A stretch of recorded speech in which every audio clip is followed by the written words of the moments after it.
Hello दोस्तों, स्वागत है आपका मेरे YouTube चैनल में। और आज हम पढ़ने वाले हैं हमारे लाइफ प्रोसेस का most important topic, that is transportation in plants. Okay, so इससे पहले हम ये सब कुछ पढ़ चुके हैं कि हमारी जो ह्यूमन बॉडी है उसमें ट्रांसपोर्टेशन कैसे होता है और किस तरीके से हमारे जो फूड मटेरियल, CO2 और ऑक्सीजन, ये सब हमारी बॉडी में कैसे ट्रांसपोर्ट करते हैं from one organ to another organ, और इनका जो वे ऑफ मूवमेंट है वो किस तरीके से होता है। ये सब वीडियोस मैं अपलोड कर चुकी हूँ अपने यूट्यूब चैनल पे, you can go there and watch them. इसमें हम पढ़ने वाले हैं कि ट्रांसपोर्टेशन प्लांट्स में कैसे हो रहा है। We have discussed earlier how plants take in simple compounds such as CO2 and photosynthesize energy stored in their chlorophyll containing organs, namely leaves। हमें ये सब कुछ पता है कि कैसे कार्बन डाइऑक्साइड को लेता है प्लांट और फिर क्लोरोफिल वाले पार्ट में वो फोटोसिंथेसिस करता है और फूड प्रिपेयर करता है। The other kind of raw material needed for building plant bodies will also have to be taken up separately। अब और बहुत तरीके के मटेरियल हैं जो कि प्लांट को लेने पड़ते हैं फॉर इट्स बॉडी प्रिपरेशन, मतलब अपनी बॉडी को डेवलप करने के लिए, एक प्लांट को डेवलप करने के लिए उसको और भी बहुत सारी चीज़ों की रिक्वायरमेंट होती है। For plants the soil is the nearest and the richest source of raw material like nitrogen, phosphorus and other minerals. Plants को जो मिनरल्स मिलते हैं, कौन से? नाइट्रोजन, फॉस्फोरस, ये जो मिनरल्स हैं जिसकी उनको रिक्वायरमेंट होती है और जो उन्हें मिलते हैं वो मोस्टली कहाँ से मिलते हैं? सॉइल से, क्योंकि वो सबसे ज़्यादा पास और सबसे ज़्यादा रिचेस्ट सोर्स ऑफ मिनरल है for a plant. The absorption of these substances therefore occurs through the part in contact with the soil, namely roots. और इन सब चीज़ों का जो एब्जॉर्प्शन होता है प्लांट में, ये कहाँ से होता है? उसी पार्ट से होता है जो पार्ट प्लांट से डायरेक्टली जो पार्ट प्लांट का डायरेक्टली सॉइल से कनेक्टेड होता है, that is root. If the distances between soil containing organs and chlorophyll containing organs are small, energy and raw materials can easily diffuse to all parts of the body। क्या होता है? उससे जो minerals हैं तो वो सॉइल से roots के थ्रू पूरे प्लांट में डिफ्यूज हो के आगे तक पहुंच जाते हैं, to every part of the plant. अब जब तक हमारा जो प्लांट है वो छोटा है तब तक तो जो डिफ्यूजन के थ्रू हमारे मिनरल्स हैं वो सॉइल से पहुंच रहे हैं टू द लीव्स, और लीव का जो फूड प्रिपेयर्ड है वो वहाँ से पहुंच रहा है through diffusion to the roots. But अगर जैसे ही मैं प्लांट का कॉम्प्लेक्स स्ट्रक्चर कर दूँ, मतलब एक बहुत बड़ा ट्री है जो कि बहुत बल्कि ट्री है, बहुत वास्ट है, तो उसमें हमें रूट से वहाँ लीव्स तक अगर मिनरल्स, वाटर पहुँचाना है तो it is very difficult through diffusion, बहुत ज़्यादा टाइम लेता है ये। इसलिए ही हमें किस चीज़ की रिक्वायरमेंट है? प्लांट्स में भी ट्रांसपोर्टेशन की रिक्वायरमेंट है, so that the movement of energy from leaves, because leaves में ही फूड प्रिपेयर होता है, तो एनर्जी कहाँ प्रिपेयर हो रही है? In leaves. तो वो energy to the roots and minerals and water from roots to the leaves, ये मूवमेंट कराने के लिए हमें ट्रांसपोर्टेशन की रिक्वायरमेंट है in plants. Okay, a proper system of transportation is therefore essential. Energy needs differ between different body design. Plants do not move, and plants bodies have a large proportion of dead cells in many tissues. As a result, the plant have low energy needs.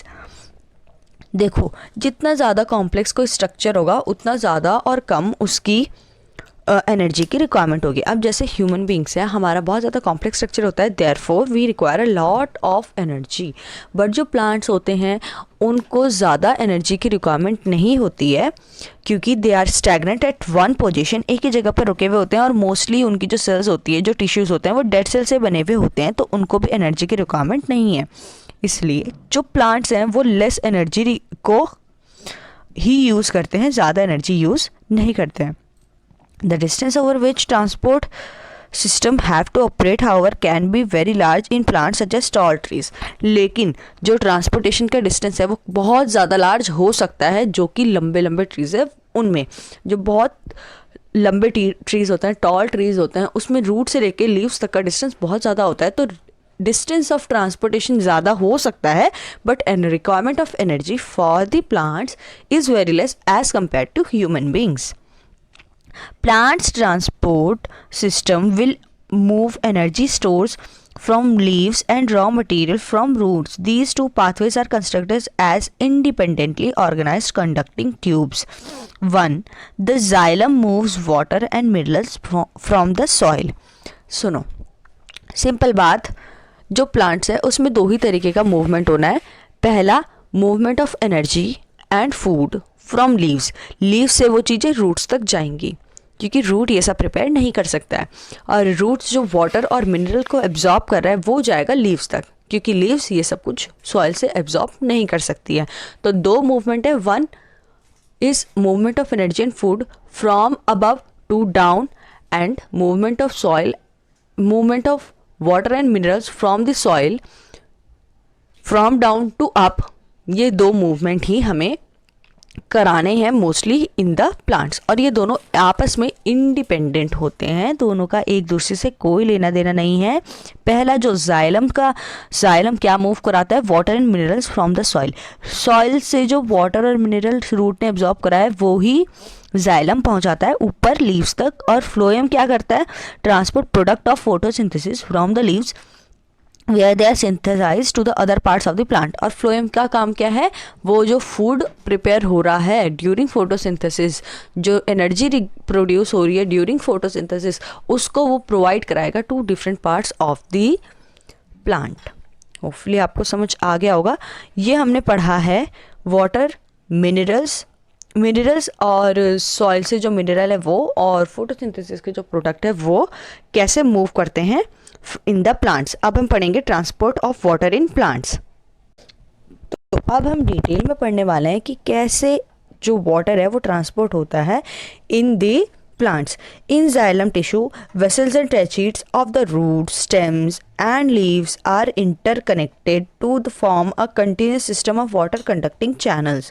अब जो xylem tissue है उसमें vessels और टैचीड्स, ये दो sales type की होती हैं जो क्या करते हैं, रूट, स्टेम, लीव्स, इनको इंटरकनेक्ट करके रखती हैं ताकि जो वाटर का मूवमेंट हो वो कंटिन्यूस हो, बीच बीच में ब्रेक ना हो. ठीक है.